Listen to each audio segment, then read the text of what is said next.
Good afternoon, everybody. Thank you so much for taking the time to join us today. We're very excited to have you all here with us. Just a couple of housekeeping rules. If you can please keep your mics on mute. And then if you have any questions, please add them into the chat box and we will answer them throughout the time that we're talking. It's a pleasure, Irene. So today is our fourth webinar in our webinar series regarding online teaching and learning. And then just a quick introduction in terms of Eiffel Corp, for those of you who don't know who we are.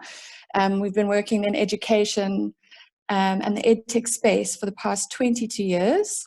And we've had the privilege of working with most of the public and public and private institutions across South Africa. And we also work with a large number of institutions across Africa.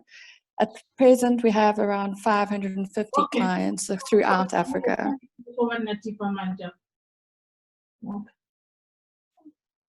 So if I could just ask that we just keep our mics on mute. Thank you. Today we are very excited to have Carol Dwyer, e-learning manager from False Bay College. First, can we be realistic? We actually know how much we Sorry, Mercy, apologies, but could you please put your mic on mute? Let's not be and waste. Because one bit of apologies for that. Today we're very excited to have Carol Dwyer, who's the e-learning manager from False Bay College TVET, join us, as well as JP Bosman, who's the director of the Center for Learning Technologies at Stellenbosch University, as well as Matty Malloy, who is our very own e-learning consultant at Eiffel Corp. So we have a few questions for them, and then we would like to ask for everybody that's on the call to ask questions as well. We will try to get through as many as possible, but we just ask that you type your questions into the chat box, and then I will read the questions to the panel. And then if we don't get to your question today, we will answer the questions by email. All right. Thank you. Welcome, JP, Carol. Thank you for joining us, and Matty. Thank you very much, Claire. And, thanks to be here. And hi, everyone. Thank you for having me. Lovely to be here.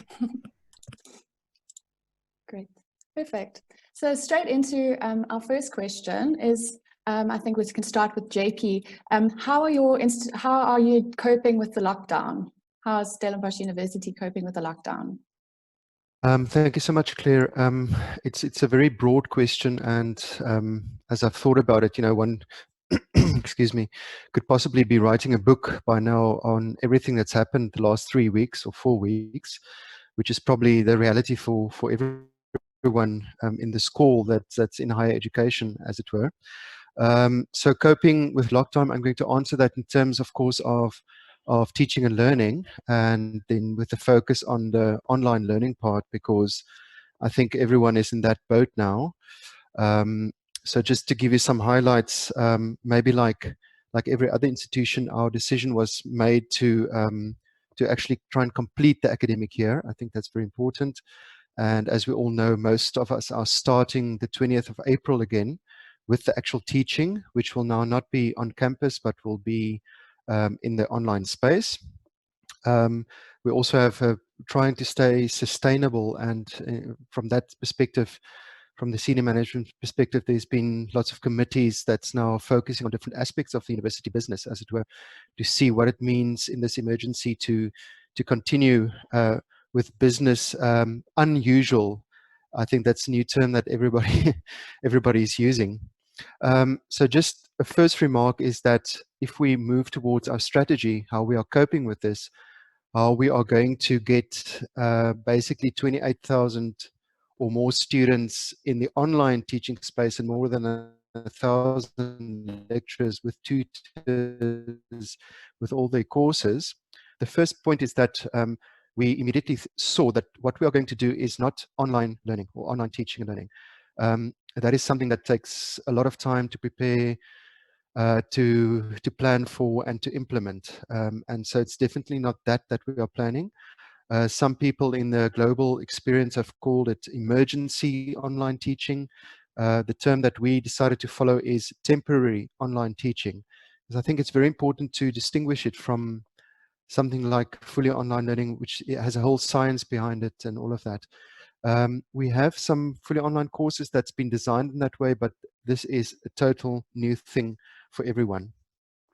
So maybe just some highlights in terms of our approach. I think the biggest key message that we've learned very quickly is to keep it simple. So if we can say the things that we decided not to do very quickly is not to just take your face-to-face classes and try and move them in the online to the face-to-screen space, for example. So we are not encouraging at all people to have just all their classes on Zoom or Teams or Adobe Connect or whatever. That is one of the biggest learnings that we've had. So our approach at this stage is asynchronous. So in other words, not real time, but in self-paced kind of approaches first. And that would mean that we are focusing on the basics in terms of curriculum development and learning in the online platform, as well as assessment, right? So our plan basically was a quick start. So I'm going to say something about our quick start process, and then just what happened in terms of a timeline. And I think then I'll have said enough of how we approached the lockdown. So the first is the quick start really is to get everyone focused on the learning management system. We call it SunLearn. It's a Moodle site, which is not so important. But the good old traditional learning management system has really proved to be critical in this time. And especially with the zero rating of all the cell phone providers to our institutional spaces, the LMS is included there. And immediately it makes a lot of sense to start focusing in on what we have already and to focus on approach there. So obviously many people don't have a module or a course that's built for more of an online approach. And therefore we've developed a template, for example, that people can pull in. We've developed kind of words or strategies that they can draw into their own courses to just make it a bit more friendly for this temporary online teaching part. So we'll start with adapt the curriculum to a weekly structure. Then we'll see what do I already have that I can just put in there or maybe repurpose. Then focus on clear communication to students. That is critical. Set up your communication channels, your announcements and you'll use your forums, all of that.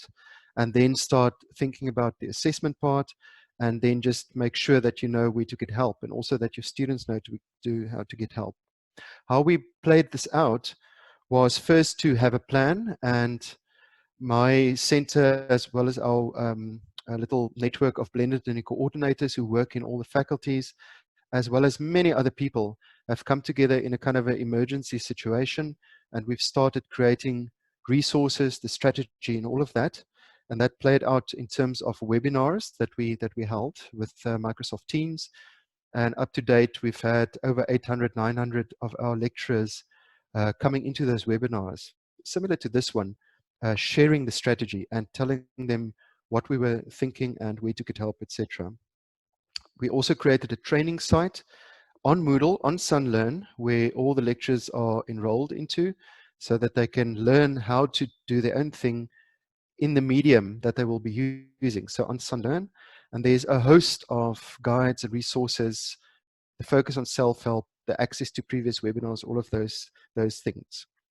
From there, from the webinars and those courses, people are provided faculty-specific support as well, so they can contact their blended learning coordinator or other people from our Center for Teaching and Learning, be it for assessment or other teaching and learning issues. And so really the vice deans in our faculties for teaching and learning have played a huge role in setting up a kind of a structure where people can get can help themselves, but also get specialized help. The next part was, of course, the assessment, where possibly there will be a lot of questions about. It is not an easy issue, and it has lots of pitfalls and lots of open unanswered questions, but we did try and create, again, something around our assessment strategy, also with webinars, also with resources and all of that.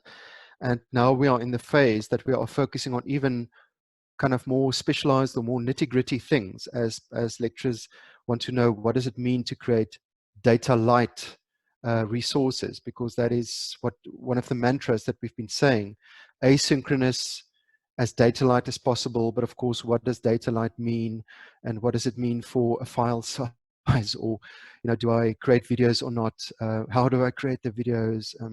Do I just use text? Do I use text and audio, and all of those things? So we are now in the phase where we invite people for Q&As, I guess similar to this one, to try and find out what things they are still battling with, or what they still need help with, in terms of all the things and resources that we've created. Yeah, so I think those are maybe for a first stab at it, Claire, the kind of things that we've been busy with. Great, thank you. Some great ideas there, JP. Carol, do you want to add some input into that? Sure, yeah, definitely. I think obviously the most important thing to understand for us is the difference that comes between the TVET colleges and the universities. So I think what's important here to understand is the lack of accessibility that we're talking about with regards to our students.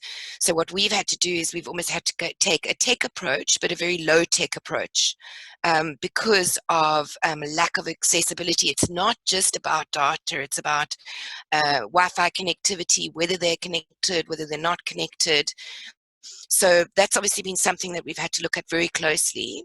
I think for me what's been important, it's interesting, JP started off with talking about his temporary emergency teaching. I think what's happened in our case is, we've had to relook and replan and then redefine what teaching and learning means for us. And what we've done is we've come up with this concept of, it's not online teaching for us, because that's not going to work. Online teaching takes a huge amount of time and a lot of resources.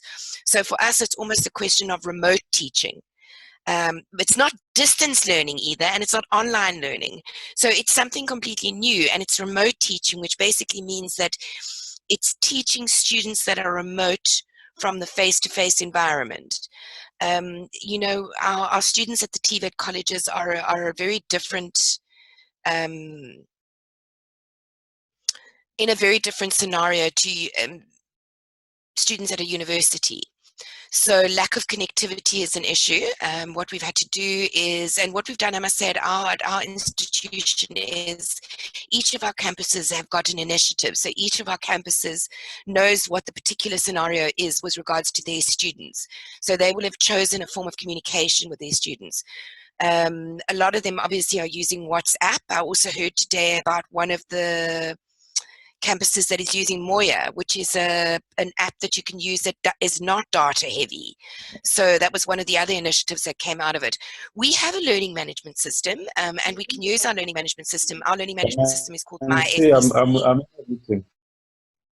Sorry. online.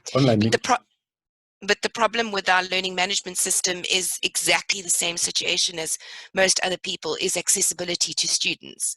So for some students, they are able to access it either at home or on their cell phones. But for some students, they're not able to access it. So we have to make sure that we're taking all of our students into account. We can't just make the assumption that our learning management system is going to reach everybody.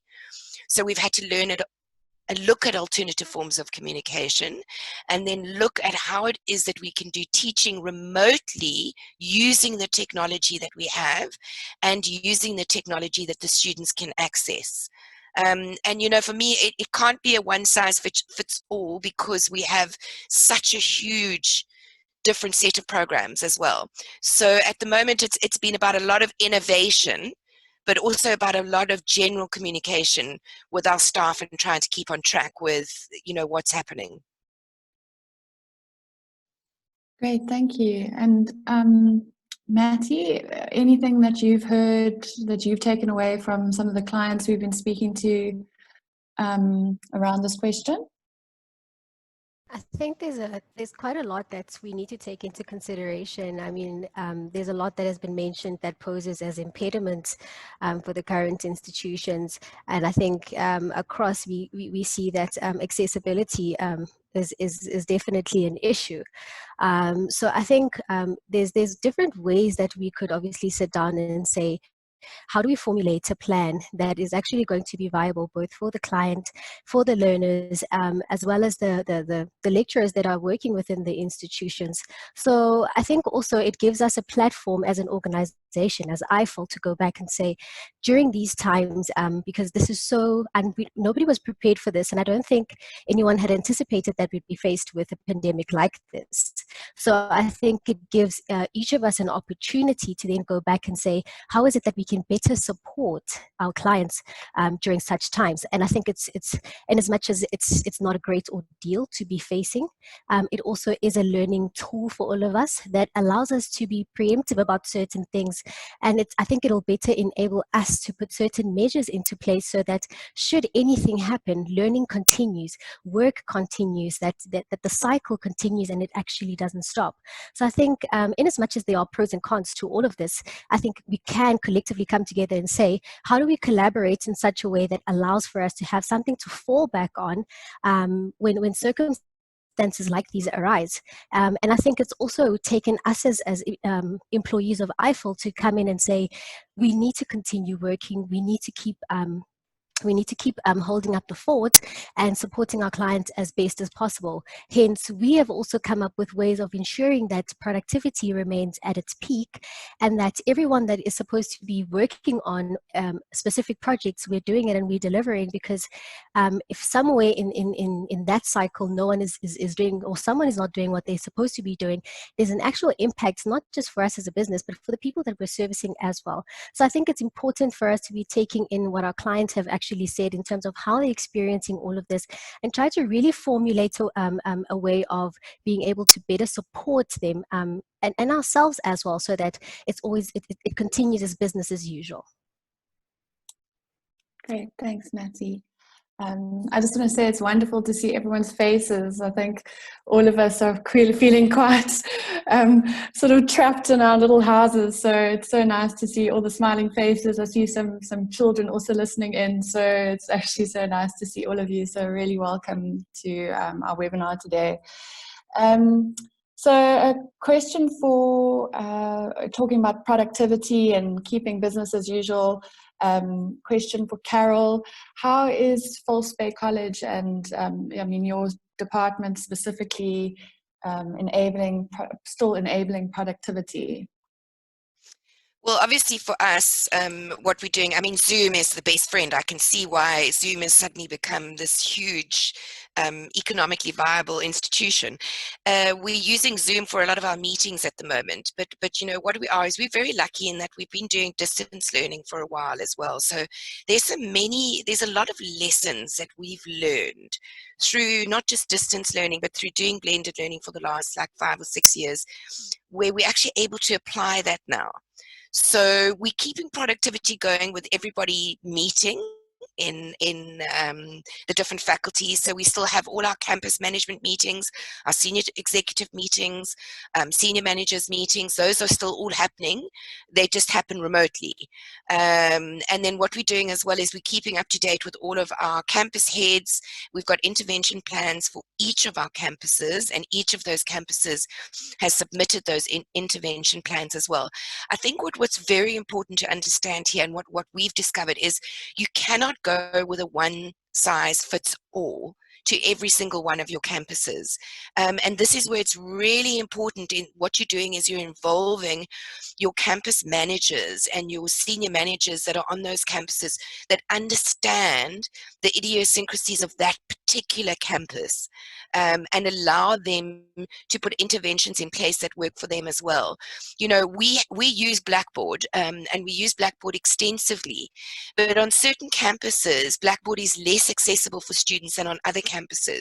So we have to be very careful that when what we're doing is, and we're putting an intervention in place, we're putting something in place, we don't just say, okay, we're doing this and it's going onto our learning management system called MyFPC, and then what we're doing is we're excluding a whole portion of our student population because they don't have access. So it's a question of actually coordinating and liaising with all of your different managers and seeing what their specific needs are on their campus, and then looking at ways that we can actually you know, solve the situation that they're in there. I'm very nervous that what's happening is people think that there's going to be one product or one solution to the situation, and that's not the case. I think that what's going to happen is people are going to have to really look at what is it that each specific area, faculty, campus needs, and how is it that we're going to be able to meet those needs. So, you know, I'm a bit nervous about this whole concept of saying business as usual. I agree with JP. It's business unusual. I don't think that we are going to get back to doing things the way that we were doing things for quite a while. And I think that what we need to do now is we need to look at innovative ways of doing things and trying to actually carry on with the teaching and learning, but we need to do it in a way where our students are at, not where we are at as an institution. Where are our students, and how is it that we're going to be able to meet our students at their point of entry? And that was a very long answer. That's great, Carol. Thank you. JP, do you have any input regarding keeping up productivity within Stellenbosch University?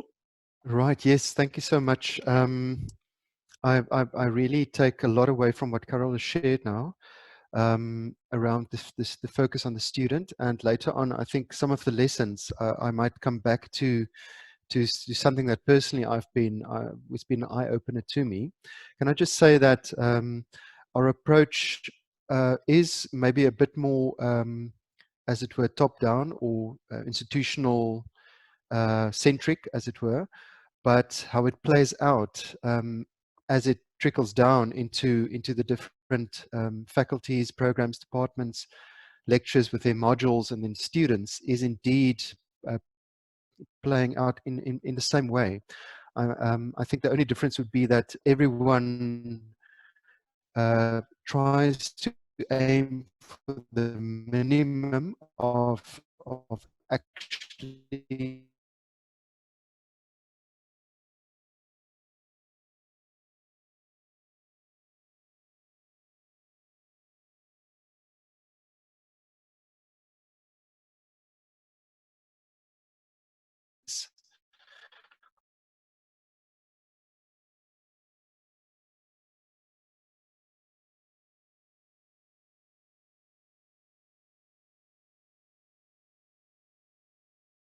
So try and find ways of, even as a lecturer or as a maybe department head or as a dean or whatever, try and find out where your students are, what devices they have, what are their situations, etc.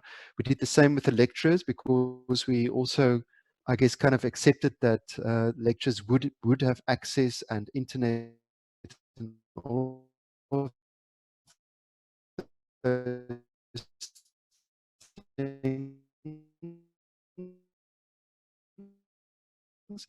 And it is true, same with the students, and to try and address their issues like that.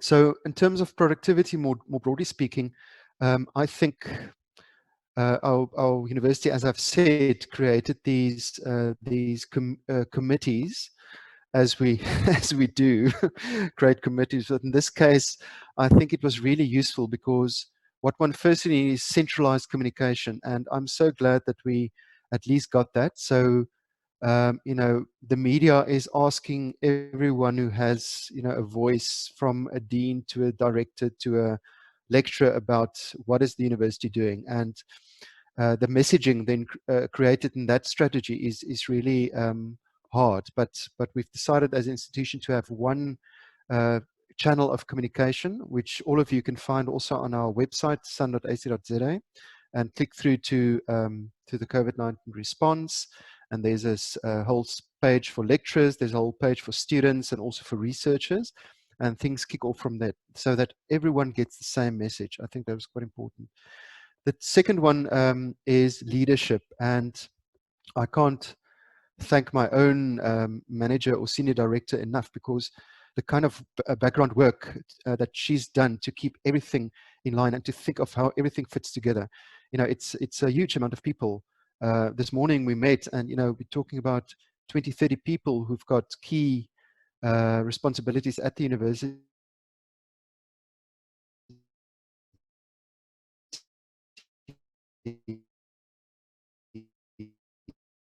In the same meeting, talking about the last thing I want to say, it's all about people. You know, if it wasn't for my colleagues and like the BLCs, for example, my colleagues, the advisors, and all the other colleagues in the IT department,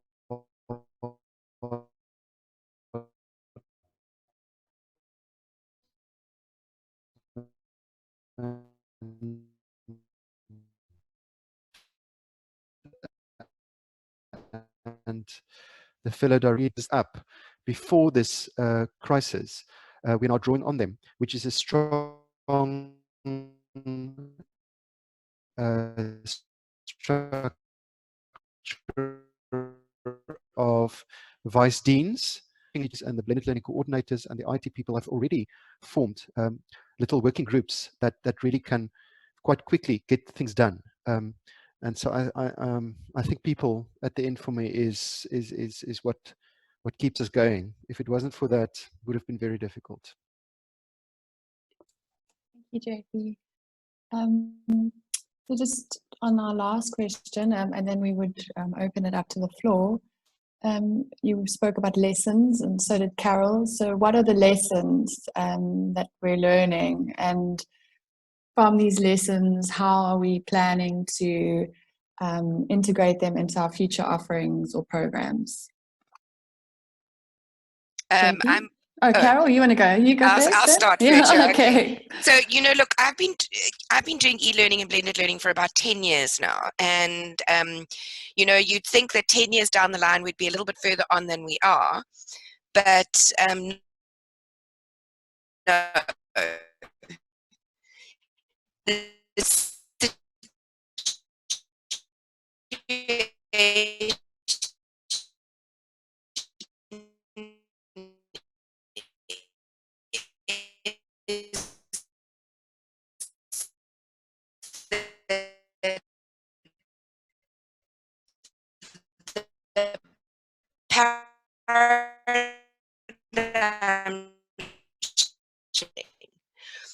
So for me, the lessons that we've learned is we do everything, what we call it conceptual, instead of doing content chunking, which is to take massive amount of content and throw it at the student. We look at what are the concepts that need to be taught, and then we do bite-sized chunks.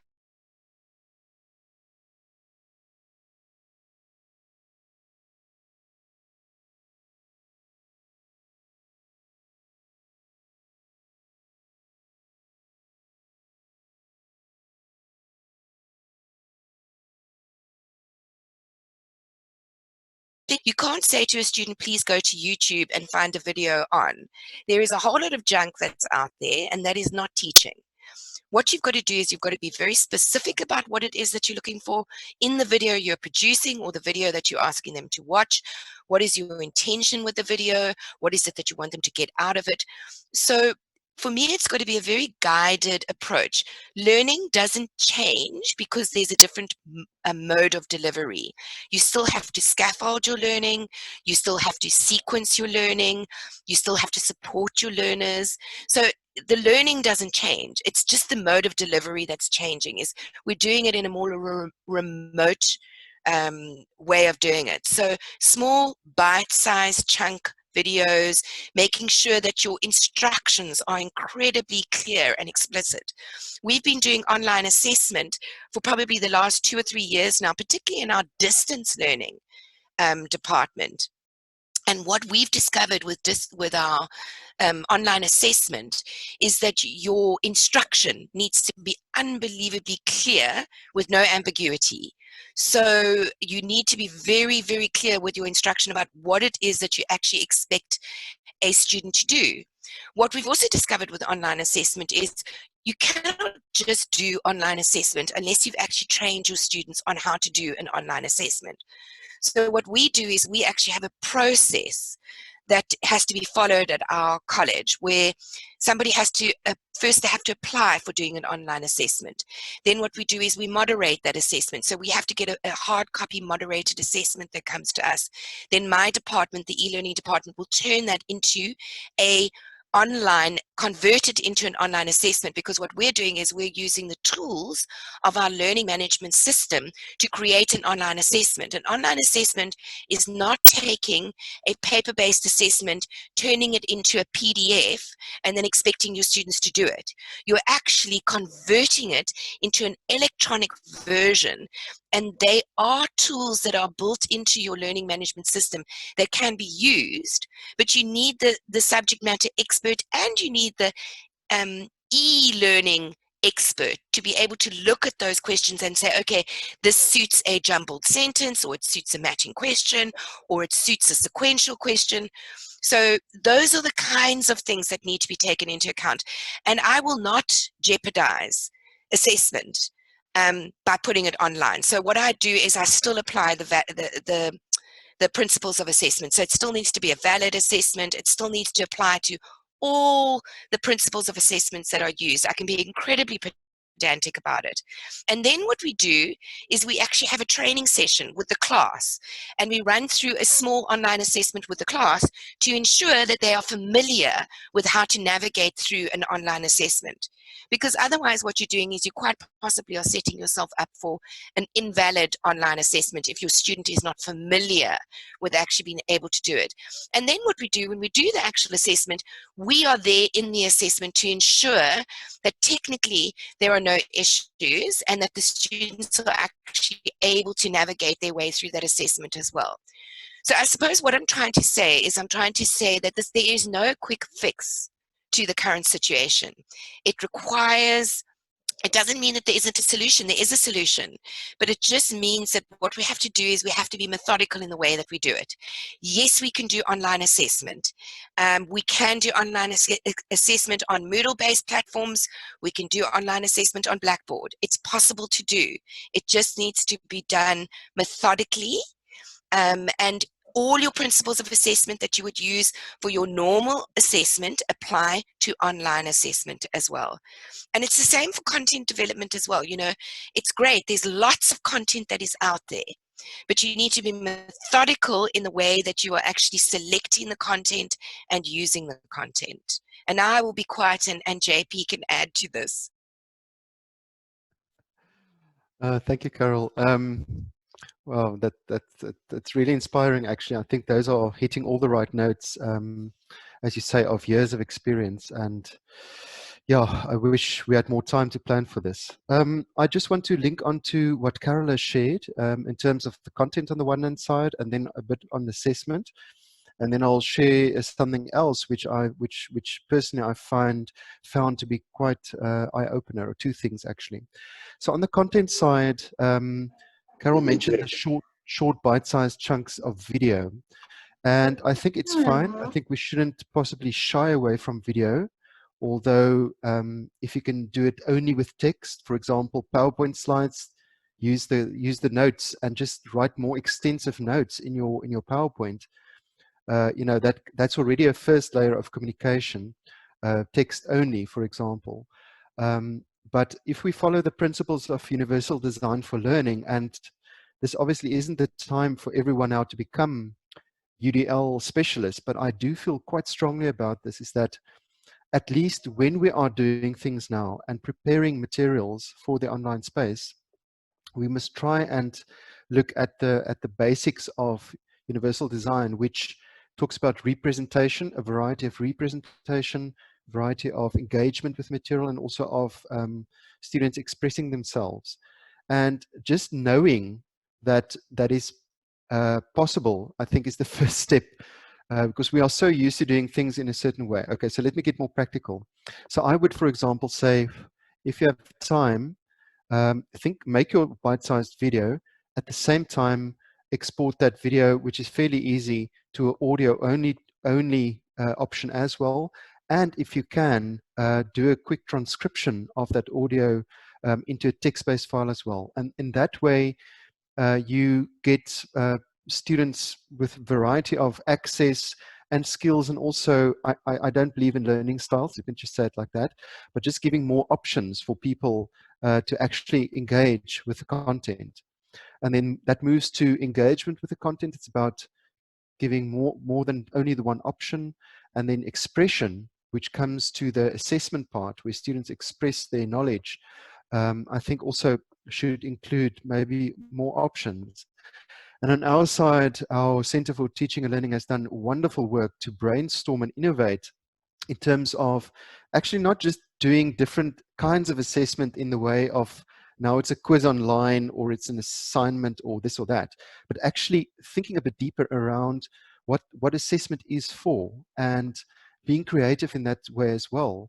And then we've had some wonderful ideas and sort of think through strategies where people can try and just think, what else can I do? Does everything need to be a quiz? Does everything need to be an assignment? You know, in this time of temporary online teaching, you know, maybe we should do different kinds of assessments. So broadly speaking, I would say our strategy, the lesson learned is, for now, look at more formative assessment. And as you know, formative assessment doesn't mean you can't give marks. So you can give, for example, some grades and let the formative build up to some kind of a summative assessment, which then helps students to stay on track in terms of what they are doing, getting response, getting feedback from what they've learned, but then also finding, you know, different ways of expressing that. But which brings me back to our special needs students, which is was my biggest learning so far. I think those students are possibly hardest hit at this time because they've been relying on you know, on campus support for converting text into Braille or figuring out things or getting more, you know, writing time and all of those things, which have become very, very difficult. And so I think my biggest lesson is that one should move towards a more universal design for learning approach anyway in all that we do, because that will really help all the students in this case. Last thing is support for all of this. I cannot emphasize enough. You know, if we've known what would have happened, I would have appointed 5 more people. I don't know, or 10. Don't know where I would have got the money. But what we need at this stage are just people that can help. And so building up a support approach, moving forward, moving towards a self-help, because that's the strategy and kind of the trend in support for EdTech and systems.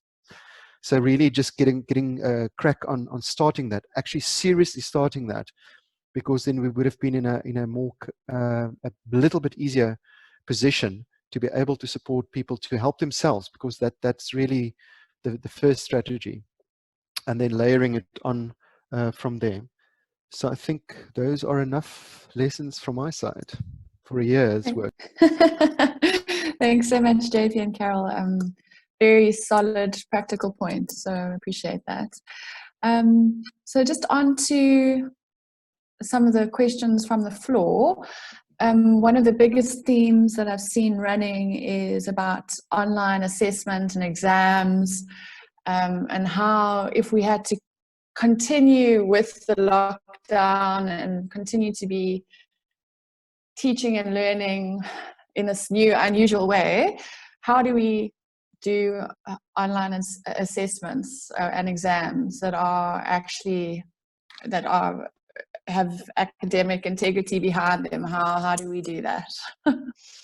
I'm going to speak to this because, I mean, we've been struggling with this issue for a while, and this is not just an issue that is specific to now.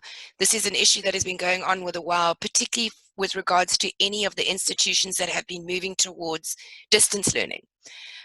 You know, the idea has been that we must increase our numbers and we must move towards distance learning, which we've done, but we are still constrained by a policy by DHET, which requires that the learner has to come and write their final exam at the exam center where they are based.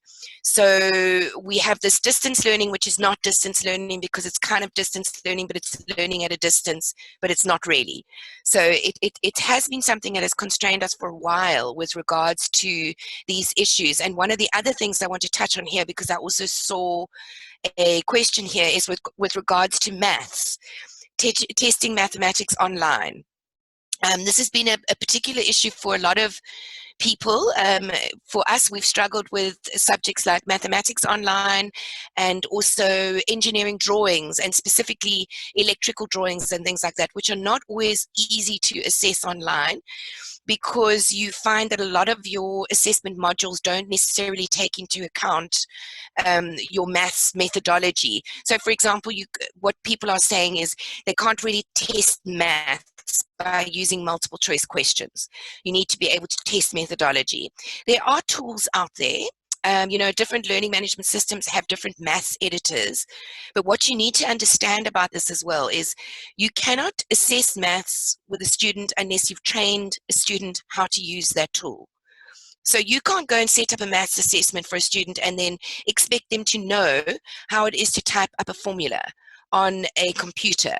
So there are tools out there to assess maths. You can look at the Moodle stacks. You can look at Moodle. The latest version of Moodle's got very good quiz sections where you can do calculated formulas. There are ways to assess maths, but you also need to be very aware of the fact that you will need to have ensured that your students are familiar with that tool or that instrument before you try and assess them on it. It's exactly the same with something like drawings. If you're going to do engineering drawings, a lot of people are talking about you can get tablets and you can get styluses, but you need to ensure that your students are trained on these tools before you start assessing them on these tools. So there are lots of tools out there, but be very careful about just thinking that you can throw money at the problem, buy the tools, and that's going to solve the issue. It's not going to solve the issue unless you've also trained your students on how it is to use those tools. But what I have noticed with a lot of these questions are with regards to assessment. You can do online assessment. The learning management systems that are out there now, Moodle, Blackboard, they've got fantastic question pools. They do excellent assessments. We run a lot of our online, our distance learning, we run through online assessment. You can organize things like, there are lockdown browsers. There was a question here that came with regards to how do I ensure that my students don't cheat. There are lockdown browsers. You can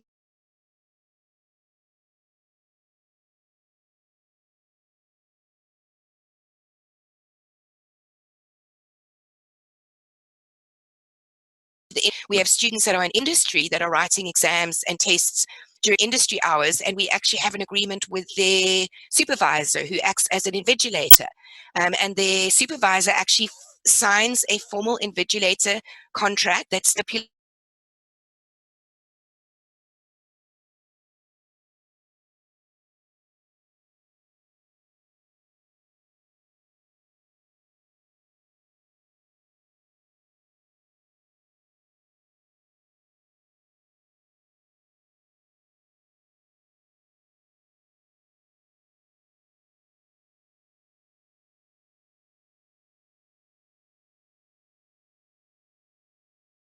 access to our view.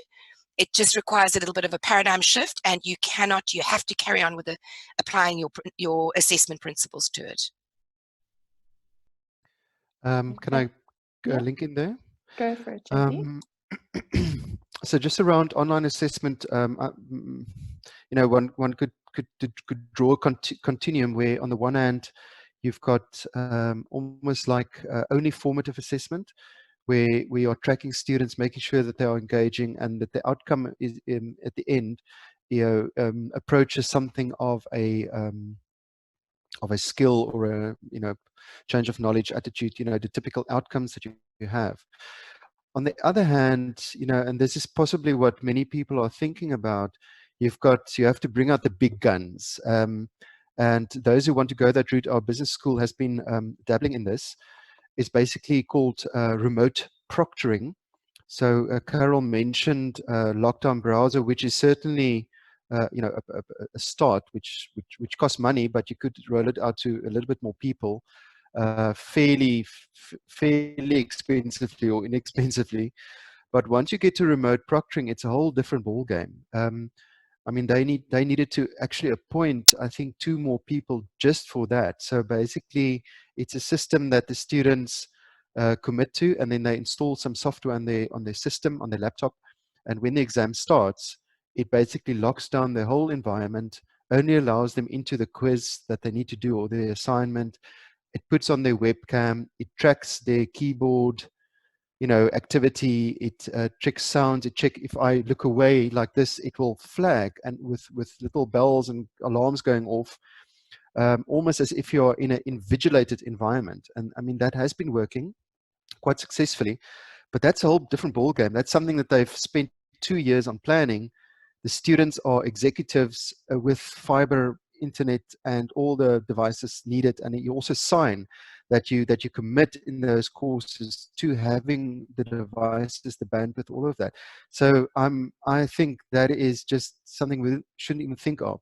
So my feeling at this stage is, what is the innovation? I mean, the innovation in time of disruption, which we are discussing, and the innovation actually here is to not innovate too much. It is not throwing in new things all of a sudden, because what Carol says is so true. But we are in a special situation now. How are we going to get the students on board as well? So again, like I've said, some things that make sense to me is to focus on formative, building up to summative.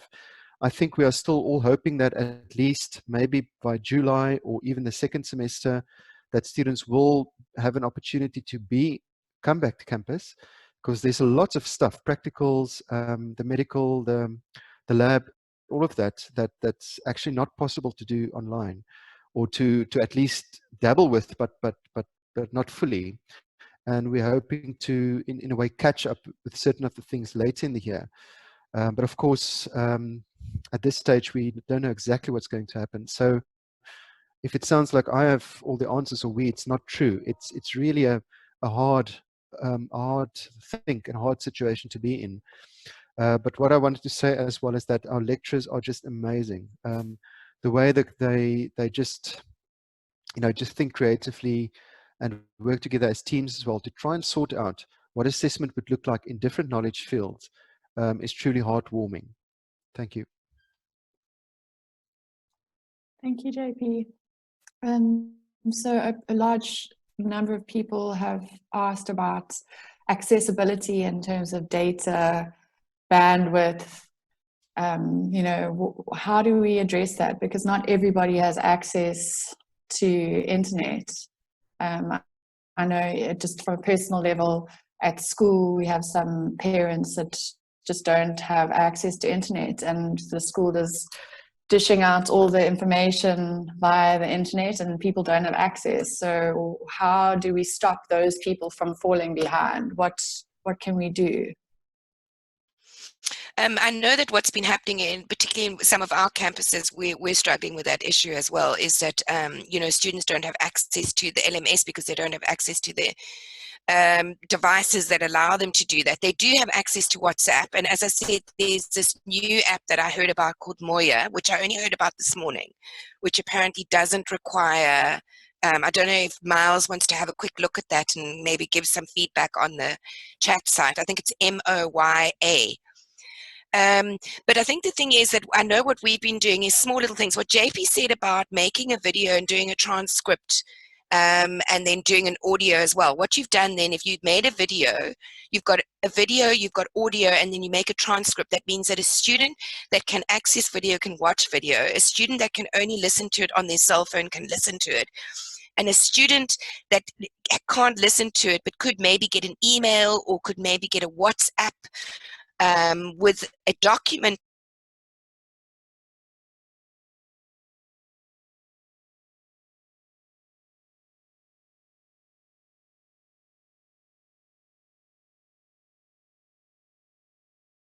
to now deal with this, read this case study and do this page number. I mean, it's simple stuff, but it's allowing everybody to engage, and they are keeping up with the communication with those students. So even something as simple as a WhatsApp with regards to saying, please look at this page number in a textbook or something like that.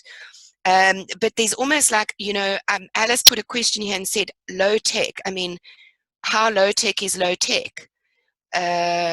What's the lowest tech that we're looking at? WhatsApp for me is the lowest tech, but I mean, maybe that is, maybe I'm making that assumption coming from an urban environment. Somebody would have to guide me there.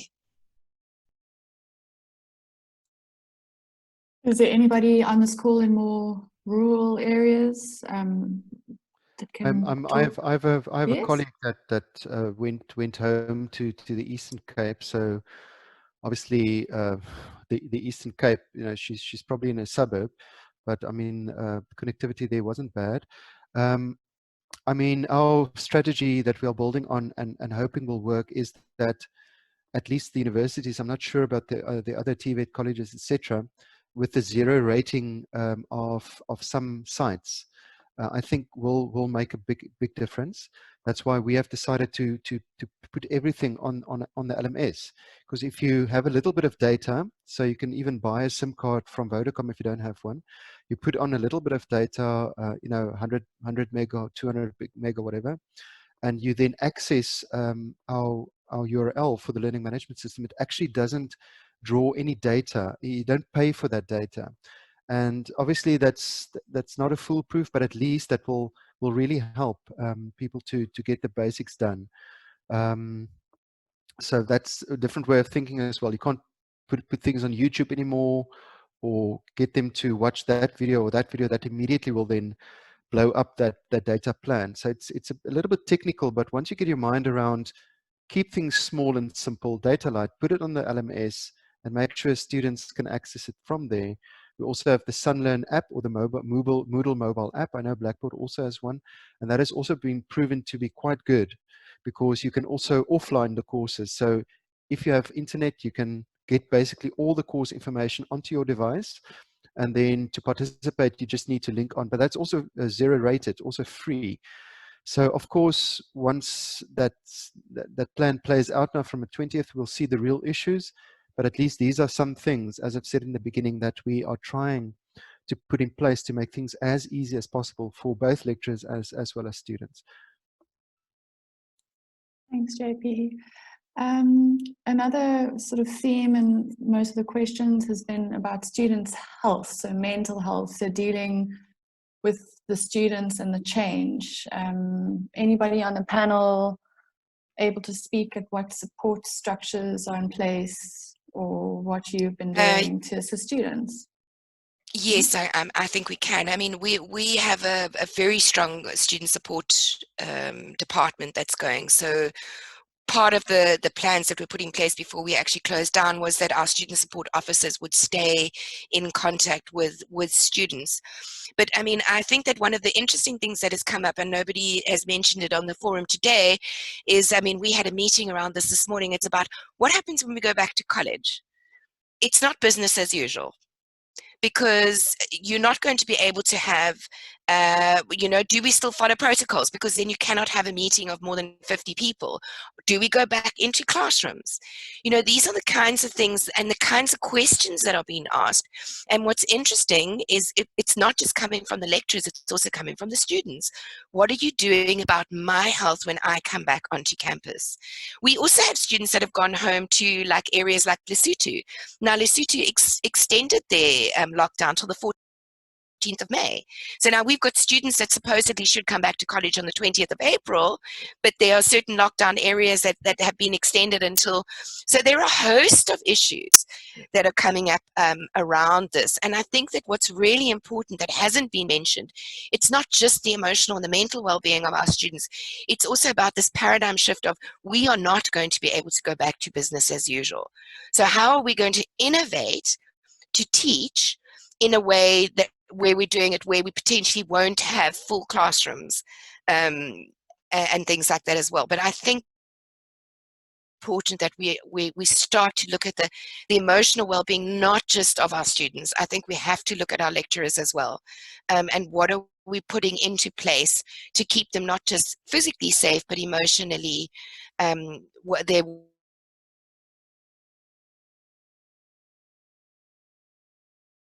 word that I haven't possibly used is empathy, which I think should preface everything that we do at this stage. Empathy for ourselves, for students, lecturers, and everyone.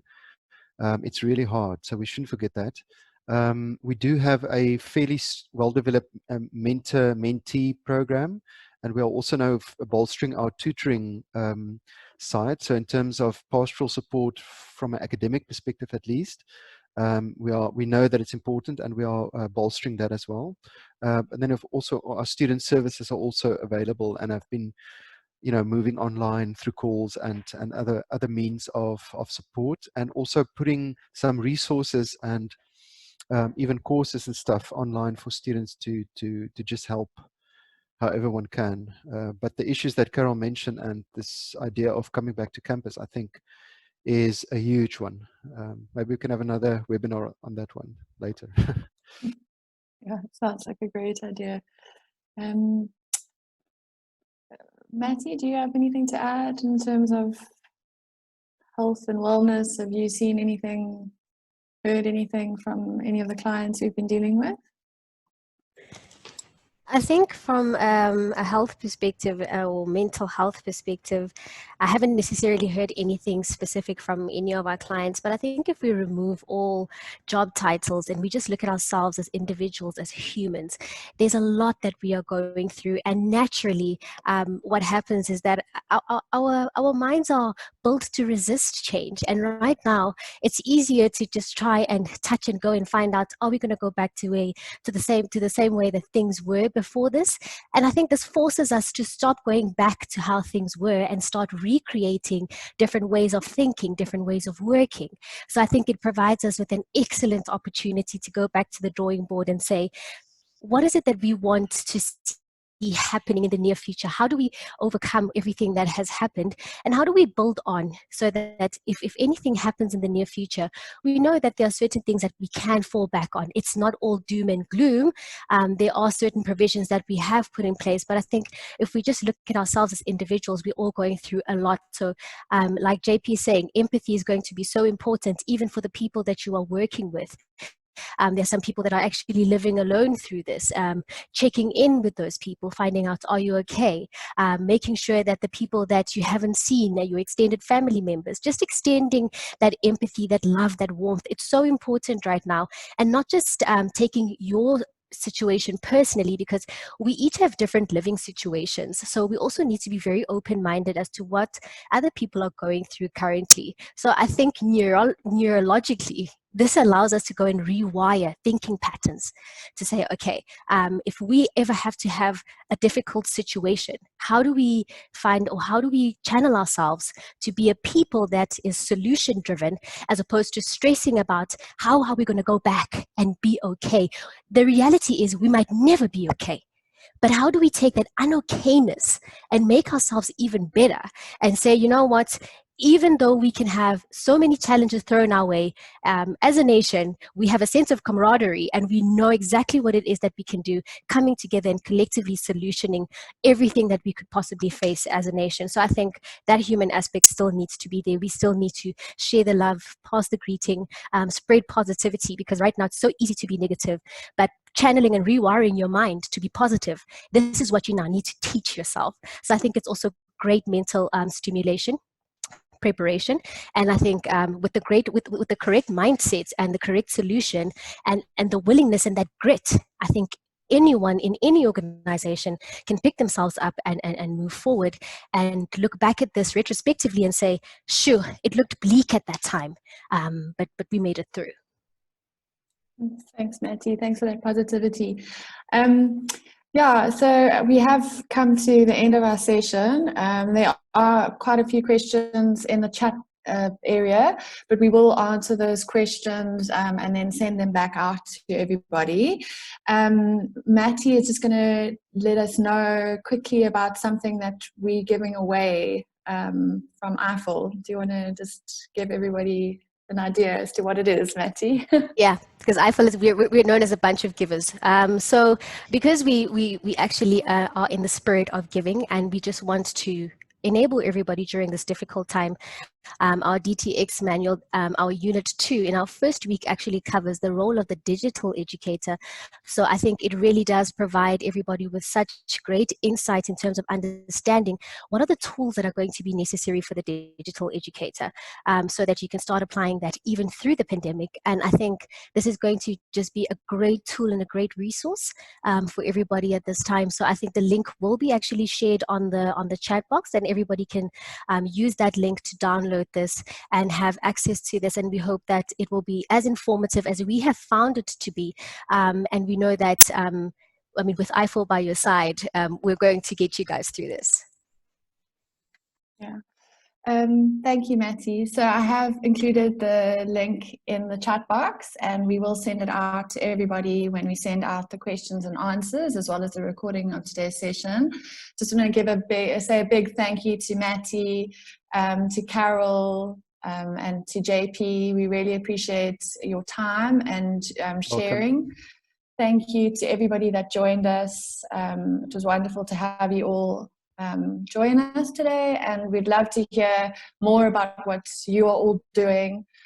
So please feel free to share. There's some great shares in the chat box as to things that you guys have been doing. So we're going to share that out.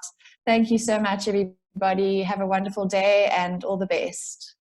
Thank you, everybody. Have a good afternoon. Thanks. Thank you. Bye, everyone. Bye-bye. Bye.